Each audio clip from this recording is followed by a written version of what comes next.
নমস্কার, সুপ্রভাত। শুরু করছি আমাদের আজকের এখনকার অনুষ্ঠান প্রতিদিনের রবীন্দ্রনাথ। আমাদের আজকের পথ চলায় খানিকটা বলা যেতে পারে গত বুধবারের যে পথ চলা আমরা চলেছিলাম তার দ্বিতীয় অংশ। তার কারণ আজকের বিষয়ের সঙ্গে আগের দিনের বিষয়ের অনেকটাই মিল।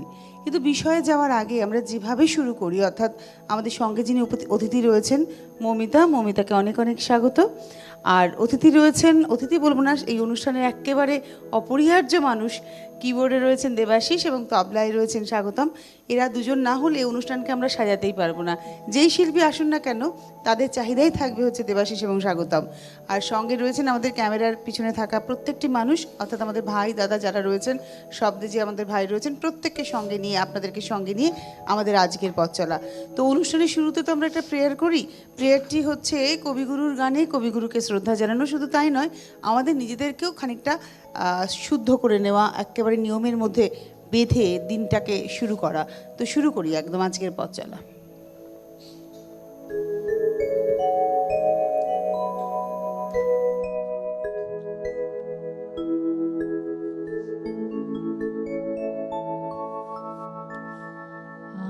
আমার মাথা নত করে দাও হে তোমার চরণ ধুলার তলে।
এই গানটা যখনই শুনি আমার একটা কথাই মনে হয় যে ঠিক ঈশ্বরের প্রতি আমাদের সাবমিশন বা সমর্পণ ঠিক এরকমটাই থাকবে।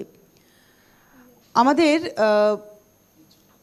আজকের বিষয় হচ্ছে কবিগুরুর শ্রমভাবনা ও মানবতাবোধ, বা আমি বলবো ধর্মভাবনা ও শ্রমভাবনা। তার কারণ কবিগুরুর মানবতাবোধের মধ্যে ধর্মবোধের একটা জায়গা ছিল। সেই ধর্ম কিন্তু তথাকথিত দেব দেবতার যে উপাসনা তা নয়, এই ধর্ম হচ্ছে মানব ধর্মের উপাসনা। এই নিয়ে আমরা আজকে পথ চলবো। তো আমাদের গান দিয়ে আরেকটু পথ চলে নিই, কারণ পূজা পর্যায়ের গান আমাদের অন্তরকে শুদ্ধ করে।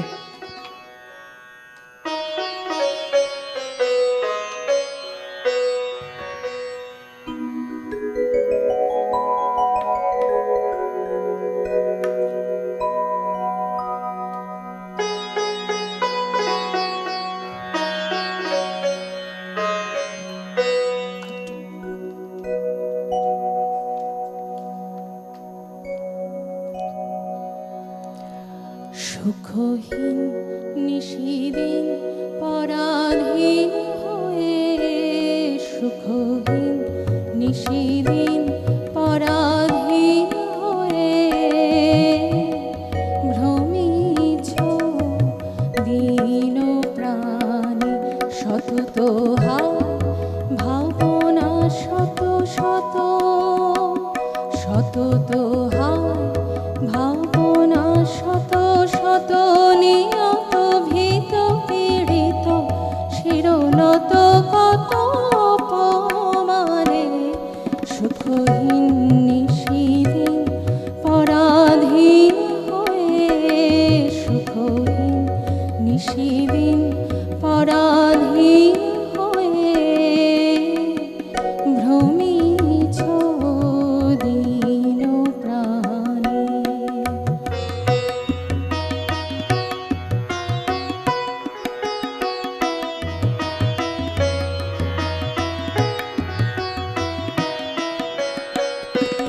জানো না রে অধৈর্যে বাহির অন্তরে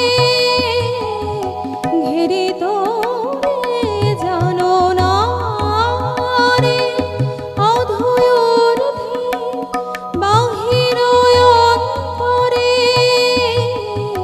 ঘেরিত রে নিত্য রাজে সেই অভয় আশ্রয়।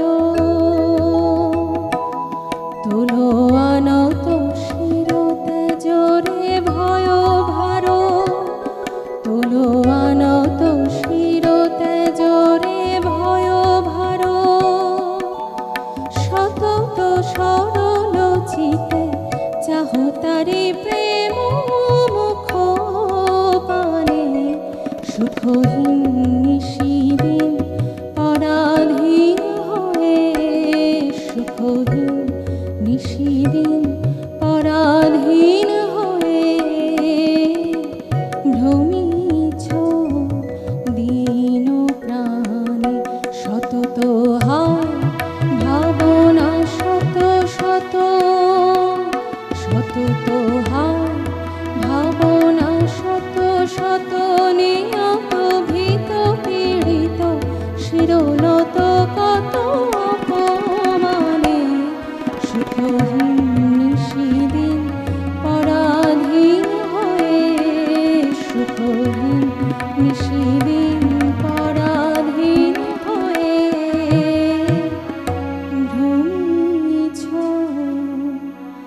দীন প্রাণী। আমাদের এই যে শ্রমভাবনা নিয়ে কথা বলা, আমি আগের দিন যেখানে শেষ করেছিলাম যে বিশ্ব শান্তির দিশারি, তিনি সারা বিশ্বকে এক দেখেছিলেন এবং সারা বিশ্ব তিনি মনে করতেন এই এক আকাশের নিচে যখন আমরা রয়েছি সেখানে কিন্তু দেশের সীমানা কোনো রকমের কোনো বিষয় নয়, বা যে মাটির উপরে আমি পা রেখে চলেছি সেই মাটির যে সীমানা, সেই সীমানা কোনো বিষয় নয়। প্রত্যেকটা মানুষ এক। এখানে উঁচু নিচু জাতি ধর্ম বর্ণ নয়, মানুষের মনুষ্যত্ববোধ মানুষকে এগিয়ে নিয়ে চলে। যে মানুষ মনুষ্যত্ববোধে জারিত সে মানুষ এগিয়ে যায়, যে মানুষের মধ্যে মনুষ্যত্ব বোধ নেই সেই মানুষ পিছিয়ে পড়ে। কবিগুরুর এই ভাবনাকে আমার মনে হয় আমাদের আজকের যে একবিংশ শতাব্দীর যে পর্যায়ে আমরা রয়েছি সেই পর্যায়ে আমাদের উপলব্ধি করতেই হবে। তার কারণ এই কথা আমার কথা, এই কথা আপনার কথা হওয়া উচিত, কারণ আমাদের কণ্ঠস্বরে তাঁর বাণী ধ্বনিত হওয়া উচিত। তিনি বলছেন আমরা তার ধর্মভাবনা নিয়ে যদি কথা বলি, সেই জায়গায় কবিগুরু যে কথাটি বলছেন, আমার এই কথাটি এই লাইনগুলো খুব পছন্দের। আমার মনে হয় এটা ঈশ্বর সম্পর্কে, প্রিয়জন সম্পর্কে আমরা বলেই থাকি, কিন্তু ঈশ্বর সম্পর্কেও যেন এই কথাটা ভীষণভাবে অ্যাপ্রোপ্রিয়েট, যে না এলে তুমি এড়িয়ে যাবে তাই বলে, অন্তরে কি নাই, অন্তরেতে নাই কি তুমি, সামনে আমার নাই বলে। সত্যি তাই, মানে আমরা ঈশ্বরকে দেখতে পাই না তাই বলে কি ঈশ্বরের অস্তিত্ব অস্বীকার করি? আমাদের ধরো প্রিয়জন যখন আমাদের ছেড়ে চলে যায়, আমরা কি তার অস্তিত্বকে অস্বীকার করি? করতে তো পারি না, প্রতি মুহূর্তে মনে পড়ে। তাহলে আমার মনে হয় আমি হয়তো ভাবছি যে আমি খুব ভালো আছি, কিন্তু আমার পাশের মানুষটা যদি ভালো না থাকেন, আমি কি আদৌ ভালো থাকতে পারি? তাই প্রত্যেকের অনুভূতিকে অন্তরে নিয়ে চলা উচিত বলে অন্তত আমার তাই মনে হয়। প্রতিদিনের রবীন্দ্রনাথ, সঙ্গে রয়েছেন মৌমিতা, সঙ্গে রয়েছেন কিবোর্ডে দেবাশিস, সুরের সঙ্গে এবং অবশ্যই তালের সঙ্গে রয়েছেন হচ্ছে স্বাগতম, আর আপনারা রয়েছেন আমাদের সঙ্গে। বিষয় আজকে ছিল রবীন্দ্রনাথের সমভাবনা এবং মানবতাবোধ, এবং আমি তার সঙ্গে ধর্মবোধকেও যুক্ত করেছি। তার কারণ রবীন্দ্রনাথের ধর্মবোধই কিন্তু তার মানবতাবোধের মূল পরিকাঠামো বা বলা যেতে পারে পরাকাষ্ঠা। তো আমরা একটু গান দিয়ে শুরু করি মৌমিতা। আবার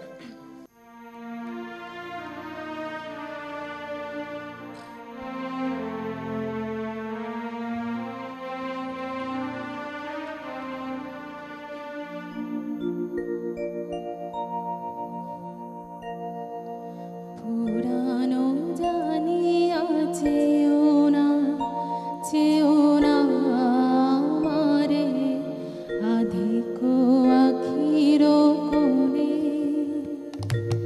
পুরানো জানিয়া চেও না, চেও না আমারে, আধিক আখির কোণে। অলসন্ন মনে তোমার আধিক আখির কোণে। পুরানো জানিয়া চেও না, চেও না আমারে, আধিক আখির কোণে।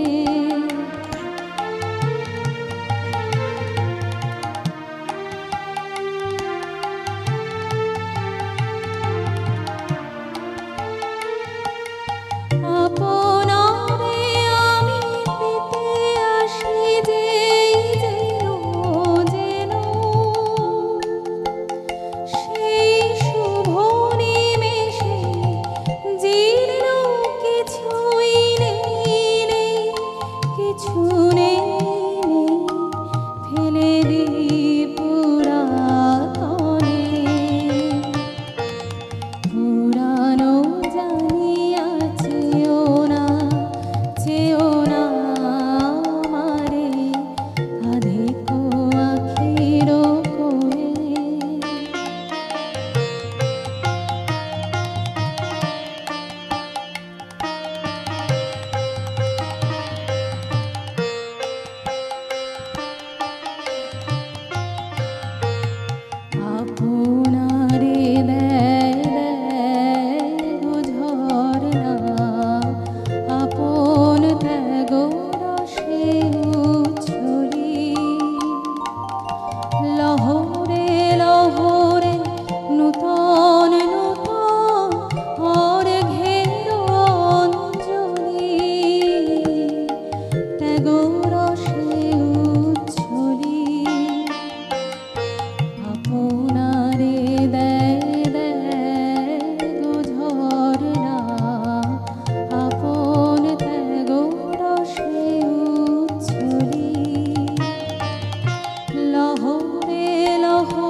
বিষয়টি অর্থাৎ রবীন্দ্রনাথের শ্রমভাবনা এবং মানবতাবোধ, এই বিষয়টিকে যদি এক কথায় কবির কোনো কবিতার লাইন বা গানের লাইনে বলতে হয়, তাহলে বলতে হয় এই কথাটাই, মুক্তি, ওরে মুক্তি কোথায় পাবি, মুক্তি কোথায় আছে, আপনি প্রভু সৃষ্টি বাঁধন পড়ে বাঁধা সবার কাছে, রাখরে ধ্যান থাকরে ফুলের ডালি, ছিরুক বস্ত্র লাগুক ধুলাবালি, কর্মযোগে তার সাথে এক হয়ে কর্ম পড়ুক ঝরে। অর্থাৎ আমরা দেবতার পুজো করি, তথাকথিত ধর্মের যে অন্ধতা, অর্থাৎ ধর্ম তো মানুষকে বিভেদ সৃষ্টি করায় না মানুষের মধ্যে, ধর্ম নিয়ে আমাদের অন্ধতা যেটা রয়েছে, মূঢ়তা যেটা রয়েছে, ধর্মকে কুক্ষিগত করে রাখার যে প্রয়াস, সেই প্রয়াসে কিন্তু মানুষের সঙ্গে মানুষের, সমাজের মধ্যে বিভেদ সৃষ্টি করে। ঠিক এখান থেকেই মনে হয় কবিগুরুর জেহাদ বা তার বিদ্রোহ ছিল। তিনি বলেছিলেন যে ওই যে কর্মযোগে সবার সাথে এক হতে হবে, যেখানে সবাই এক, সেই সমাজ এগিয়ে যাবে। তথাকথিত নেশন তিনি কোনোদিনও চাননি, সেই নেশনের বিরুদ্ধেই তিনি কথা বলেছেন। যখন তিনি মুসলিনীর সঙ্গে আলাপ করলেন, যখন মুসলিনীর সঙ্গে তার কথা বলে মনে হলো যে আগামী দিনের প্রকল্প মুসলিনীর মানুষকে নষ্ট করা, মানবতা বোধকে নষ্ট করা, তিনি কিন্তু প্রতিবাদ করলেন। হিটলারের বিরুদ্ধে তার কলম গর্জে উঠেছিল, আগামী দিন তিনি দেখতে পারতেন। সেই কারণে কিন্তু তার মনে হয়েছিল যে বিশ্বভারতীকে তিনি সারা বিশ্বের ভালোটুকু দিয়ে তৈরি করবেন। তো এই যুগস্রষ্টা, এই দিক দ্রষ্টাকে আমাদের স্মরণ করতেই হবে আজকের এই অসহনীয় পৃথিবীর বুকে দাঁড়িয়ে। তো আমরা মমিতার গান শুনতে শুনতে এগোবো। মমিতা, পরের গানে যাই।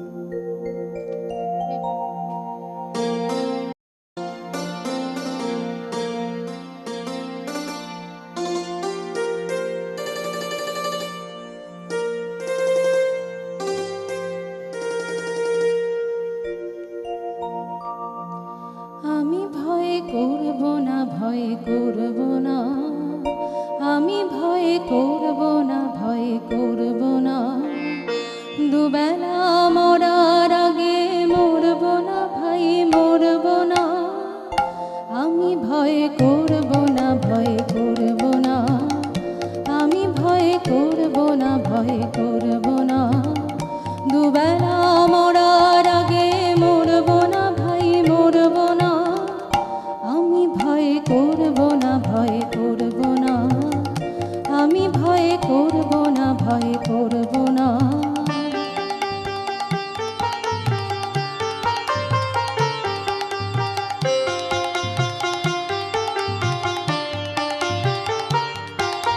তরিখানা বাঁধতে গেলে মাঝে মাঝে তুফান মেলে, তরিখানা বাঁধতে গেলে মাঝে মাঝে তুফান মেলে, তাই বলে হাল ছেড়ে দিয়ে ধরব না, কান্নাকাটি ধরব না, দুবেলা মরার আগে মরব না ভাই, মরব না, আমি ভয় করব না, ভয় করব না, আমি ভয় করব না, ভয় করব না।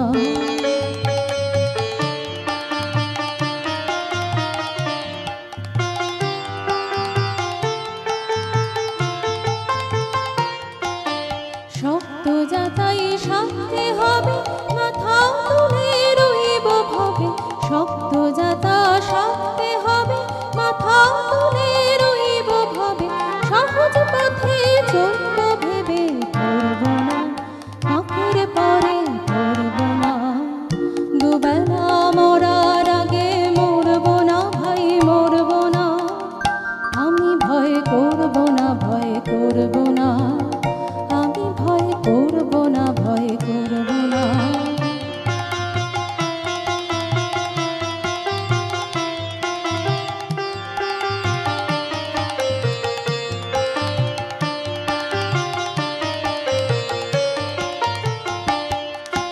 ধর্ম আমার মাথায় রেখে চলব সিধে রাস্তা দেখে, ধর্ম আমার মাথায় রেখে চলব সিধে রাস্তা দেখে, বিপদ যদি এসে পড়ে সরব না, ঘরের কোণে সরব না, দুবেলা মরার আগে মরব না ভাই, মরব না, আমি ভয় করব না, ভয় করব না, আমি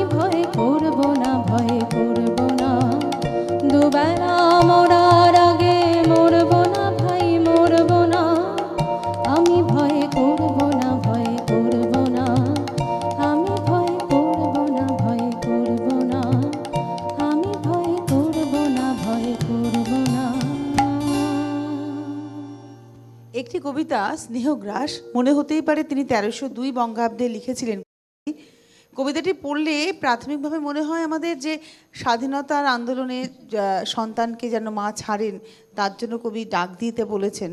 কোথাও যেন মনে হয় আমরা অন্ধমোহপাশে আটকে আছি, তার থেকে কবি আমাদের বেরোতে বলেছেন। কবিতাটি হচ্ছে স্নেহগ্রাস। অন্ধমোহ বন্ধ তব দাও মুক্ত করি, রেখো না বসায় দ্বারে জাগ্রত প্রহরী। হে জননী, আপনার স্নেহ কারাগারে সন্তানেরে চিরজন্ম বন্দি রাখিবারে, বেষ্টন করিয়া তারে আগ্রহ পরশে, জীর্ণ করে দিয়া তারে লালনের রসে। মনুষ্যত্ব স্বাধীনতা করিয়া শোষণ, আপন ক্ষুতিত চিত্ত করিবে পোষণ। দীর্ঘ গর্ভবাস হতে জন্ম দিলে যার, স্নেহ গর্ভে গ্রাসিয়া কি রাখিবে আবার। চলিবে সে সংসারে তব পিছু পিছু, সে কি শুধু অংশ তবে আর নহে কিছু। নিজের সে বিশ্বের সে বিশ্ব দেবতার, সন্তান নহে গো মা তো সম্পত্তি তোমার। খুব বাস্তব কথা। আমরা অপত্য স্নেহে সন্তানকে আটকে রাখি, সমাজের উন্নত কাজের জন্য নিয়োজিত করতে আটকাই। ধরুন আজকের যুগেও এই কথাটা আমাদের প্রত্যেকটি মায়ের জন্য ভীষণ প্রাসঙ্গিক। আমরা এই কথাটা বাস্তবিক যে আমরা এই মুহূর্তে একটা হয়তো ক্রাইসিসের মধ্যে দিয়ে যাচ্ছি, কিন্তু সেই ক্রাইসিসকে আমরা পার করতে পারবো। এই মানসিকতা যদি আমরা রাখতে পারি, সত্যি ক্রাইসিসকে আমরা পার করতে পারবো। আমাদের সেনা জওয়ানরা আমাদের সুরক্ষা দিচ্ছে, সেই মানুষগুলোর কথা ভাবলে হয়তো আমরা ক্রাইসিসকে সত্যি, যে ক্রাইসিসের মধ্যে আমরা পড়েছি, পার করতেই পারবো। তাদের প্রাণের সুরক্ষার জন্য প্রত্যেকটা সমস্যারই একটা বৃহত্তর সমাধানের রাস্তা আছে। আমি কেন কথাটি বললাম, এই যে আমরা প্রত্যেকটা মানুষ, আমরা তো কেউ কারোর সম্পত্তি নই বাস্তব অর্থে। আমাদের কারুর কাউকে এই সম্পত্তি মনে করা উচিত নয়। আমার জন্ম যখন এই পৃথিবীতে হয়েছে, আমার কিছু কর্ম করতে হবে, এবং সেই কর্ম শুধু আমার বাড়ির জন্য নয়, আমার পাড়ার জন্য নয়, আমার সমাজের জন্য নয়, আমার রাজ্যের জন্য নয়, আমার রাষ্ট্রের জন্যও নয়, আমার বিশ্বের জন্য। বিশ্ব মানবতা বোধের কথাই কবি এভাবেই বলেছেন। তো আমাদের আজকে এভাবেই টুকরো টুকরো করে এগিয়ে যাওয়া, কিন্তু আপনাদের সঙ্গে এগোনো। আপনাদের টেলিফোন চাই, ফোন করুন আপনারা। নমস্কার, সুপ্রভাত, কে রয়েছেন? হ্যালো, আমি দেবব্রত দাস কথা বলছি পুরী থেকে। হ্যাঁ দাদা, নমস্কার, বলুন। নমস্কার। তো বলছি আজকের প্রতিপাদ্য বিষয় হচ্ছে রবীন্দ্রনাথ এবং তার মানবতা বোধ। তো আগে যে গানটি শুনলাম, আমি ভয় করব না, ভয় দিয়ে আগে শুরু করি। ভয় অ্যাকচুয়ালি কথাটা আমাদের জন্ম কোথা থেকে হচ্ছে। অ্যাকচুয়ালি আমরা একটু ইন্ট্রোস্পেকশনে যাব। কেন রবীন্দ্রনাথ যে ভাষাকে প্রয়োগ করেছেন, এখানে এর মধ্যে কিন্তু অক্ষর ব্রহ্ম যোগের সম্পর্ক আছে। রবীন্দ্রনাথের গান কিন্তু, বাংলা গানকে তো আমি একদিন বলেও ফেলেছিলাম যে একদিকে রবীন্দ্রনাথ, ওইদিকে রামপ্রসাদ বাংলা গানের সর্বনাশ করে দিয়ে গেছেন। যারা, কেন বাংলা গান তো 50-এর দশক থেকে শুরু হয়েছে। তো বাংলা গানকে আমরা যেই অর্থে যেটা দেখছি, যে গানের মধ্যে সত্যি একটা মুক্তি পেতে চাই। তা কালকের আমি ওই হোটেলে রাত্রিবেলার ছাদে একটি লাইনকে বারবার, রবীন্দ্রনাথের একটি গান লাইনকে খালি বারবার উচ্চারিত করছি, মনে কি দ্বিধায় রেখে গেলে চলে। এই যে দ্বিধা কথাটার উৎপত্তি কোথায় হচ্ছে, এই যে অন্ধকার ভয় কথাটার উৎপত্তি কোথা থেকে হচ্ছে, অজ্ঞানতা থেকে উৎপত্তি হচ্ছে। তো সেই অজ্ঞানতারই বা কারণটা বা কি? অজ্ঞানতার কারণটা যদি আমরা দেখি, এই যে আমরা মন বলছি, মন কিন্তু আত্মায় প্রতিফলিত হচ্ছে, অর্থাৎ চৈতন্যময় সত্তায় প্রতিফলিত হয়ে ইন্দ্রিয়ের দ্বারের মধ্য দিয়ে আমরা বিশ্ব জগৎকে তো দেখছি। যার ফলে কি হচ্ছে, এই যে প্রকৃতি অর্থাৎ এই যে রজতম শত গুণগুলোকে বলা হচ্ছে, এই গুণগুলো সবসময় কিন্তু সবসময় কিছু বিলিয়ার্ড বোর্ডের মতো ঠোকাঠুকি সবসময় হচ্ছে। যার ফলে অজ্ঞানতার কারণটাই যে ভয়টা কোথা থেকে। রবীন্দ্রনাথ নিজেই তো বলছেন এক জায়গায়, রবীন্দ্রনাথ নিজে এক জায়গায় বলেছেন এই ভয়কে নিয়ে, লীলা যদি ফুরাই হেতা খায়। একটা জায়গায় ভারী সুন্দর রবীন্দ্রনাথ বলেছেন সে জায়গাতে, আজকে তো আর ভয় করিনি, আর কিসের ভয়, কার ভয়? তুমি তো আছো নিজ অন্তরে। অর্থাৎ বিশ্বাসটাকে নিজেদের অন্তরে প্রতিস্থাপন করতে পারিনি বলে বারবার আমরা ঠকছি, বারবার আমরা চিটেড হচ্ছি। সর্বধর্মান পরিত্যাজ্য মামেকম যে শরণং ব্রজ বলা হয়েছে, মামেকম, এই আমি কথাটা কি, আমি তো পুরীতে বসে বলছি যে তিনিই তো পরম পুরুষ, পুরুষোত্তম। এই যে বিশ্বাস থেকে আমরা কি করব, জীবন এবং কর্মের মধ্যে দিয়ে সেটা তো নিশ্চিত করতে হবে। জ্ঞান যোগেন সাংখ্যনাং, কর্ম যোগেন যোগিনাম। কর্মই যে শেষ কথা। জীবন এবং কর্মকে রবীন্দ্রনাথ একমাত্র দেখিয়ে দিয়ে গেছেন, পথ দেখিয়েছেন যে কিভাবে তুমি গানগুলোকে কিভাবে নেবে জীবন এবং কর্মের মধ্য দিয়ে। আমি গানটা গাইছি, গানের মধ্যে দিয়ে কিন্তু আমার জীবনের প্রতিটি কর্ম চলছে, কর্ম তো থেমে থাকবে না। তো সেই বলছি যে আমি এই গানটি কালকে রাত্রে যেটা গাইছিলাম, যদি উনি যদি একটু শোনান, মনে কি দ্বিধায় রেখে গেলে চলে, এই গানের শেষ জায়গায় একটা জায়গায় গেছেন আরো মর্মস্পর্শী, আরো মর্মস্পর্শী। আচ্ছা আচ্ছা, হ্যাঁ, চেষ্টা বাড়ি করব। তোমায় সুধাবাড়ি চায় বিদায় কালে কি বলো না। আপনি যদি কথাটাকে ইন্ট্রোস্পেকশন করেন, একজন পৃথিবী ছেড়ে চলে যাচ্ছে 90 বছরে, এখনো কিসের দ্বন্দ্ব তোমাদের মধ্যে, সম্পত্তির মধ্যে, ওটার মধ্যে, একদম, এটার মধ্যে, একদম, তখনও একদম। বাসনাকে ছাড়তে পারছে না। আরে এখন তো আমাকে কৃষ্ণ নাম শোনাও, আমাকে তো সে আধ্যাত্মিকতা শোনাও। বারেক তোমায় সুধাবাড়ি চায় বিদায় কালে কি বলো নাই, সে কি রয়ে গেল গো, কিছু অপূর্ণতা থেকে গেল এখনো। আমি তো এখনই আমার প্রকৃতির সঙ্গে এখন সম্পর্ক ছিন্ন হবে, মহাশূন্যে আমার বডিটা পড়ে থাকবে, মহাশূন্যে একটা বিন্দুতে পরিণত হবে। তো এখনো কিসের দ্বন্দ্ব? আমি বলি এবার দাদা একটা কথা, হ্যাঁ, বলুন, সঙ্গে থাকুন। বলুন। ধন্যবাদ, ধন্যবাদ। আপনি খুব ভালো একটা জায়গায় আমাদের নিয়ে গেলেন। তার ধর্মভাবনা এবং মানবতাবোধের মধ্যে জীবন দেবতা বারবার ঘুরে এসেছে, এবং রবীন্দ্রনাথের জীবন দেবতাকে রবীন্দ্রনাথ কিভাবে দেখেছেন, এই জীবন দেবতা আমাদের জীবনকে চালিত করছেন। আবার যখন তিনি আমাদের কর্মে নিয়োজিত করছেন, আমাদের কর্ম সম্পাদন হয়ে যাওয়ার পর এই জীবন দেবতা তিনি একটা দ্বীপ তৈরি করে দিয়েছেন। আমি তনুশ্রী, আপনি, মৌমিতা, প্রত্যেকের একটা নিজস্ব দ্বীপ, আমাদের কর্মের একটা দ্বীপ, আমাদের নিজস্ব জগৎ, আমাদের এই দ্বীপের মধ্যে আমরা রয়েছি। জীবন দেবতাই আমাকে এখানে পৌঁছে দিয়েছেন তরি বেয়ে নিয়ে এসে। যখন আমার এই দ্বীপের সময়সীমা শেষ, তখন জীবন দেবতা আবার তরি বেয়ে বেয়ে আমার কাছে আসবেন, এসে আমার এই দ্বীপ থেকে আমার যে কৃত কর্ম, সেই কর্মের যে ফসল, সেই ফসল তিনি তার তরিতে তুলবেন। তোলার পরে তিনি যখন চলতে শুরু করবেন আর এক দ্বীপের দিকে, তখন আমি তো বলবো যে আমাকে নাও, তখন কিন্তু তিনি বলবেন না, তোমার তো স্থান নেই, তোমার কর্মের স্থান রয়েছে, তোমার স্থান এখানে নয়।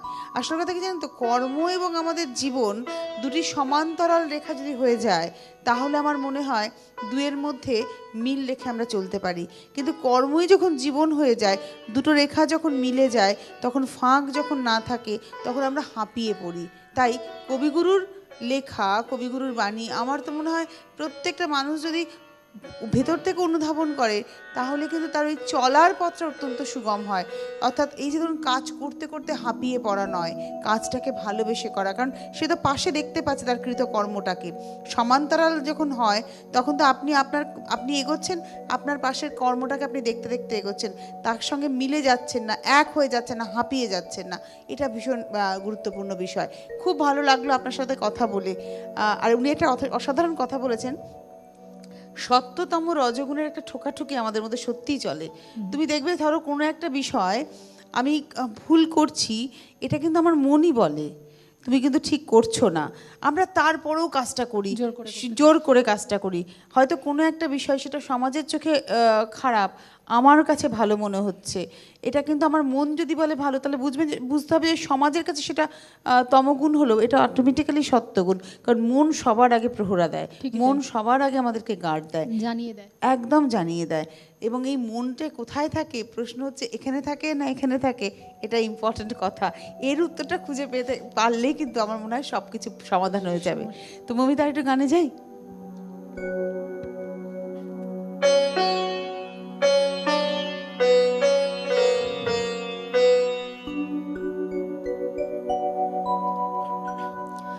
যখন এসেছিলে, যখন এসেছিলে,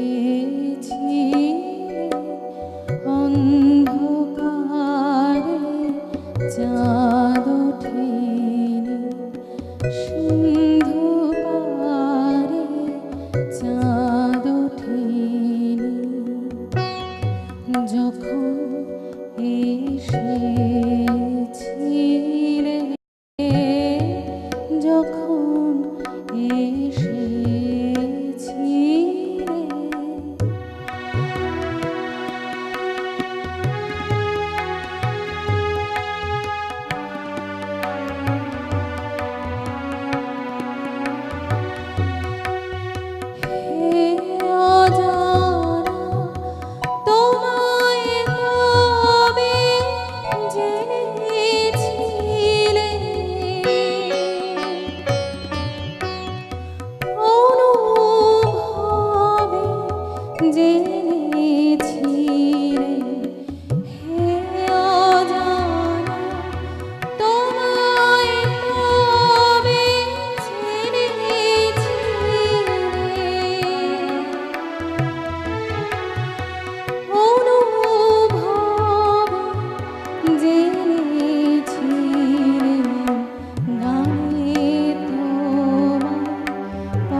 তুমি গেলে যখন একলা চলে চাঁদ উঠেছে রাতের কোলে চাঁদ উঠেছে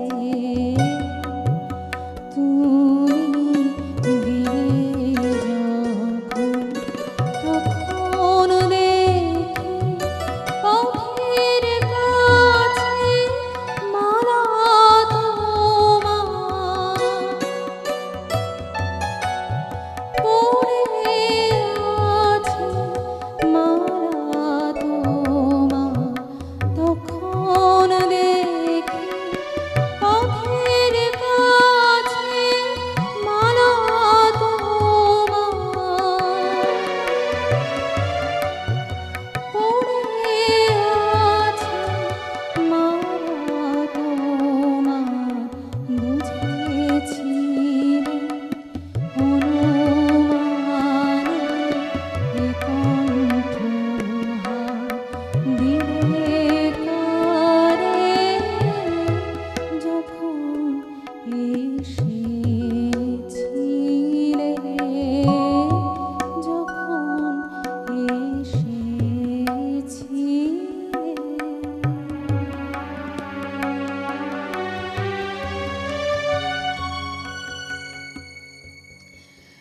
আমরা যদি অপমানিত কবিতার দ্বিতীয় স্তবকটিকে পড়ি, তাহলে সেখানে ঠিক কথার যেটি লেখা রয়েছে সেই কথাটির সঙ্গে এখনকার সমাজ ব্যবস্থার কি মিল খুঁজে পাওয়া যাবে। তিনি বলছেন, মানুষের পরশেরে প্রতিদিন ঠেকাইয়া দূরে ঘৃণা করিয়াছ তুমি মানুষের প্রাণের ঠাকুরে। বিধাতার রুদ্র রোষে দুর্ভিক্ষের দ্বারে বসে ভাগ করে খেতে হবে সকলের সাথে অন্নপান, অপমানে হতে হবে তাহাদের সবার সমান। অর্থাৎ দেখুন, যখন আমরা বিত্তশালী তখন আমাদের বড্ড অহংকার, আমরা মানুষকে মানুষ বলেই মনে করি না। যখন বিত্তশালী আমরা, তখন আমার বাড়িতে যে মানুষটি আমার থেকে অনেকটাই অর্থের দিক দিয়ে দুর্বল, তার উপরে আমি সবলতার জোর খাটাই। কিন্তু যখন আমার বিত্তহীন হয়ে পড়ি, আমার বিত্ত যখন একেবারে ক্ষয় হয়ে যায়, লয় হয়ে যায়, তখন কিন্তু তার সঙ্গে আমার ফারাক থাকে না। তাই কবি বলছেন, অহংকার তো পায় না নাগাল যেথায় তুমি ফেরো, রিক্তভূষণ দিন দরিদ্র সাজে, সবার পিছে সবার নিচে সব হারাদের মাঝে। ধনে মানে যেথায় আছে ভরি, সেথায় তোমার সঙ্গ আশা করি। সঙ্গী হয়ে আছো যেথায় সঙ্গীহীনের ঘরে, সেথায় আমার হৃদয় নামে না যে, সবার পিছে সবার নিচে সব হারাদের মাঝে। এই হচ্ছে কবিগুরুর মানবতাবোধ, এই হচ্ছে কবিগুরুর ধর্ম ভাবনা। আর যদি বলেন তার অন্তর্দৃষ্টি, তার দূরদৃষ্টি, তিনি যখন যে দেশে গেছেন সেই দেশ থেকে তাদের ভালোটাকে নিয়েছেন এবং তাদের খারাপটাকেও সমালোচনা করেছেন। সে কথাতে আসবো, তবে মৌমিতার একটা গান চট করে শুনে নিই। রিকোয়েস্টের গানটাই করি।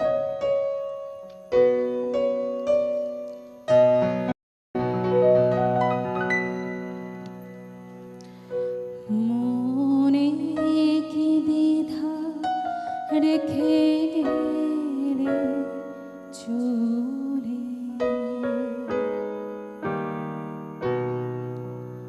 মনে কি দ্বিধা রেখে গেলে চলে।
গানের যে কথাটি, শেষের কথাটি দাদা বললেন পুরী থেকে, সেক্ষেত্রে আরেকটি গান আছে না, পেয়েছি ছুটি বিদায় দেহ ভাই সবারে আমি প্রণাম করে যাই।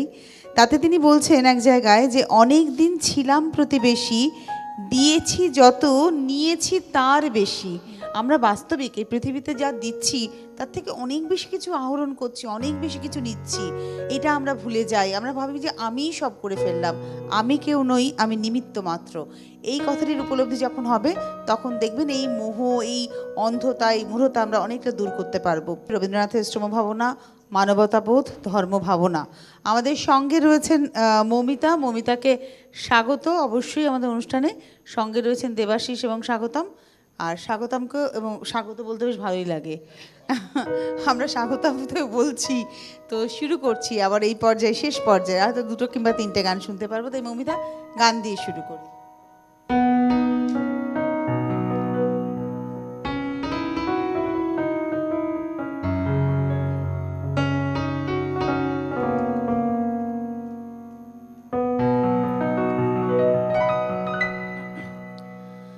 ভালোবেসে সখী নিভৃতে যতনে আমার নামটি লিখো তোমার মনের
আমরা এবারে চলে আসি বিষয়ের একদম শেষ পর্যায়ে।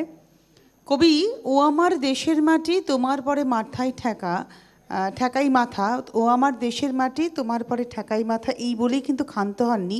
তিনি চেয়েছিলেন দেশের ভেতরকার মানুষের মধ্যে যে গোঁড়ামি, যে অন্ধতা, যে মূঢ়তা, তা যেন দূর হয়, মানুষ মানুষকে যেন কাছে টেনে নিতে পারে।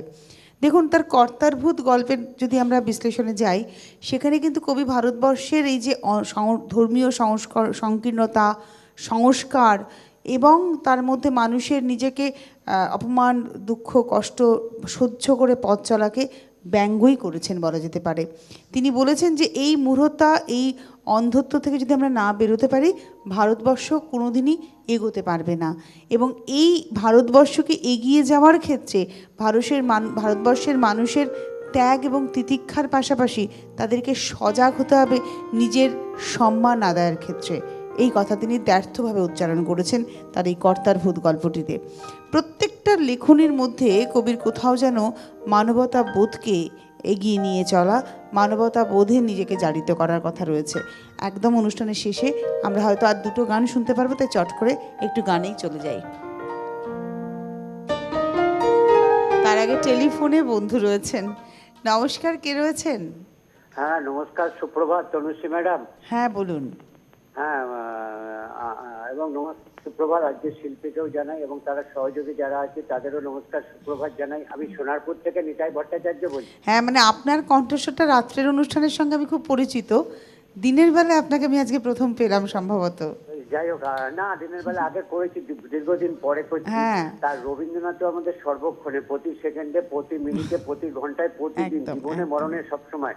আর আপনাদের দেখুন এই গান এবং আলোচনার থেকে অনেক কিছু তথ্য আমরা পাই। এবং আমি একটি কথা বলবো, একটা চা সম্বন্ধে রবীন্দ্রনাথের একটা বলতে পারি, এক মিনিট একদম বলবো? একদম একদম। আচ্ছা, একবার ইউনিভার্সিটি ইনস্টিটিউটে একটা অনুষ্ঠান হচ্ছে, রবীন্দ্রনাথ কত রসিক ছিল দেখুন। তা ওকে রবীন্দ্রনাথকে চা দিয়েছে, তখন রবীন্দ্রনাথ একটা কথার মধ্যে অনেক, মানে ও চা খাবে না এটাই বলতে চেয়েছে। ও বললো যে নটনটিকে নাচা বলে, বললো আমি নাচার দলে, মানে যে নাচ নড়ছে, নৃত্যনাট্য হচ্ছে ওই নাচার। আর একটা বলছে আমি নটির দলে, মানে যারা কলাকুশলীদের নটি বলে, তো মানে চা খাবো না, নটির দলে এবং নাচা, মানে চা খাবো না নাচা বললো, আর নটি হচ্ছে নটি, মানে কত একটা মধ্যে কত রকম। আর একটা বলছি ছোট্ট, একবার হচ্ছে একবার বিষ্ণুপুর ঘরানার গোপেশ্বর ব্যানার্জি তো গান আছে, তো একবার উনি গান গাইছেন। এবার রবীন্দ্রনাথ রসিক ছিল কত, উনি বলছেন গোপেশ্বরের কোন দাড়ি ছিল, এবার কি দাড়িশ্বরের পালা। এই হচ্ছে রবীন্দ্রনাথ, উনি আমাদের যা শিখিয়েছেন না, সেই মানে সারা জীবনে, মানে উনি আমাদের যেমন রবির উদয় পূর্ব আকাশে, রবীন্দ্রসঙ্গীতের উদয় হয়েছে আপনাদের সিটিভিএন প্লাসে। এইটুকু বললাম। নিতাই ভট্টাচার্য। ধন্যবাদ ধন্যবাদ। আমি একটু আগে বলছিলাম না রবীন্দ্রনাথের, আপনি বললেন রসিকতার কথা। রবীন্দ্রনাথ কিন্তু দেশকে সবার আগে ভালোবাসতেন। আপনাদের মনে হতেই পারে যে তিনি বহুবার তো বিদেশ যাত্রা করেছিলেন, তাহলে বিদেশ থেকে তিনি অনেক কিছু আহরণ করে নিয়ে এসেছিলেন। ওই যে বললাম, বিদেশের সদর্থক দিকটাকে তিনি আহরণ করেছেন, কিন্তু দেশের উপরে, দেশমাতৃকার উপরে তার কাছে কিছুই নয়। কেননা ইউরোপ প্রবাসীর পত্রে যদি দেখেন, সেখানে কবি এক জায়গায় বলছেন যে মনের মধ্যে কল্পনা নিয়ে, নিজেই বলছেন মনের মধ্যে কল্পনা নিয়ে, যে কল্পনা নিয়ে তিনি ইউরোপ যাত্রা করেছিলেন, সেই কল্পনার থেকে কিন্তু বড় একটা খোঁজ তিনি পাননি। অর্থাৎ একটা কল্পনা করেছিলেন ইউরোপ যাবেন, ইউরোপে গিয়ে তিনি এইটা পাবেন, যা দেখেছেন, যা শুনেছেন, যা বুঝেছেন বাইরে থেকে। তিনি যখন গেলেন ইউরোপে, তিনি দেখলেন তার থেকে তো আমার দেশ অনেক খাসা, অনেক ভালো। তো আমরা মমিতা গানে যাই।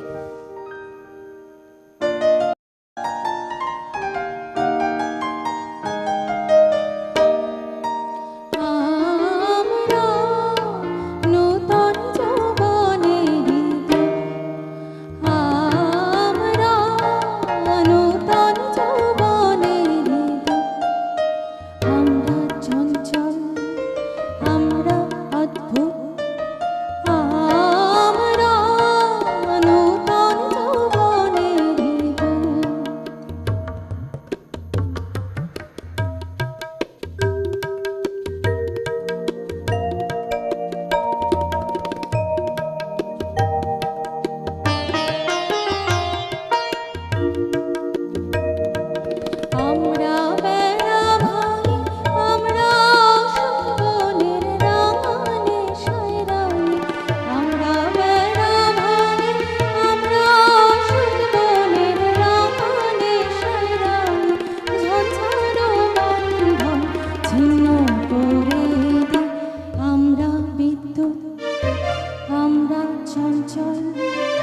আমরা অদ্ভুত আমরা নূতন যৌবনেরই দূত।